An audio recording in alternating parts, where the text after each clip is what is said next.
my god, they actually tied it. It's 6-6. This is my fault. This is my fault. This is my fault. Oh my goodness, we're gonna have a tie game, and we're gonna keep on talking about this. I'll say this right here. I recorded a 7-minute audio commentary in the middle of the second period saying that the Oilers suck and that they're gonna go down 1-0 and that there's no chance they come back. We're gonna listen to that too. I want to keep that in this video, but like, my goodness, Yamamoto just tied it. It's 6-6. And my mind is absolutely blown. Jacob Markstrom, 6 goals and 20 shots. Are you kidding me? Oh, yeah. We're going to structure this video very weirdly. I'm going to come back in a few minutes when we actually have a winner. We're going to talk about that. And then we're also going to showcase the audio I recorded earlier in the day when I was absolutely trash-talking the Oilers and saying that they sucked and Mike Smith and all that. So I'll leave it in there just for the comedic purposes. But either way, this game right now, at the time of me recording this audio, it is tied. Okay, so it's been a few minutes since I recorded that last audio you just heard. It is now 9-6 because Anderson, Tkachuk, they went out there, they scored some goals.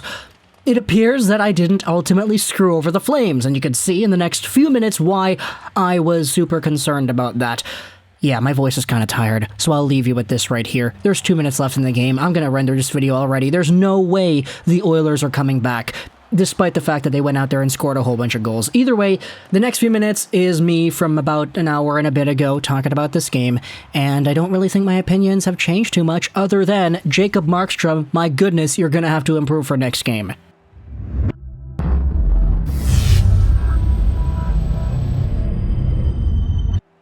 Okay, right now as I'm recording this video, it's halfway through the second period. It's 6-3 Calgary, and I'm gonna make this video now, because there's nothing else to be learned from this game. Edmonton is not going to come back. Jacob Markstrom is not going to go out there and let up 3 goals in 30 minutes. And this game was pretty much over after the first minute. My goodness, this is the difference, eh? This is completely the difference from facing off against a Dallas Stars team that is carried by Jake Oettinger and going up against Mike Smith in Game 1 of the second round, the Battle of Alberta, as they all go out there and say. Edmonton, Calgary, Calgary, Calgary, Edmonton, Edmonton at 7 p.m. Mountain Time. This was supposed to be an absolute goal-scoring fest, right?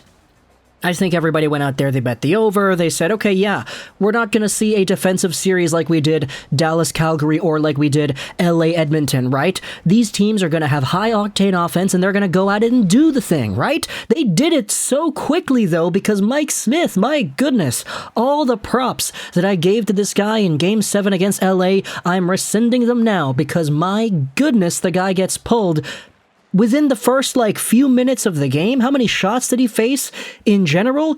He let in 2 shots in the first 3 of the game, or whatever it was. Holy, what a bad start for the Edmonton Oilers. I'm not going to go out there and say that the Oilers don't have any chance at coming back in this series, because you never want to go out there and doubt Leon Draisaitl and Connor McDavid. But when you're outscored 11-something in the past 5 periods of play in the Saddle Dome, it's definitely not looking good for you. I'm going to highlight just a little bit of how I've been feeling the entire day. As you can kind of tell from my voice, I'm very sick. Just getting through this morning's videos was a very big chore because it took 80-90 takes each, which has never, ever been accomplished on any of my videos before. I'm always pausing because I need to cough and everything. So I was just kind of laying in bed, just lying down, having this game, Battle of Alberta, Game 1 on in the background and just paying attention. And every time the Oilers got themselves a turnover, it was in the back of their net to start things out. As I said, it's 6-3 at the time of recording this audio with 9:05 to go in the in the second period.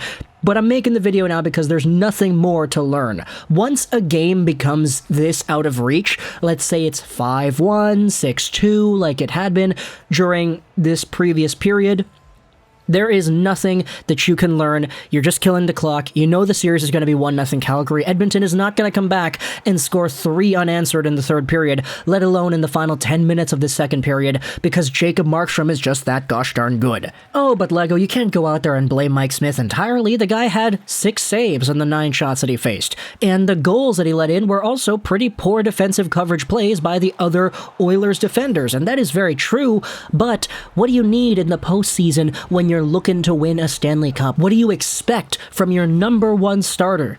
You know what you expect? You expect that guy to make saves. You expect that guy to steal saves. You expect that guy to make saves that he's not supposed to be able to make. That's what Jake Oettinger did the entire first round against Calgary. That's what Igor did in Game 1 against Carolina up until, Sebastian Aho won the rebound and then Lindgren in overtime.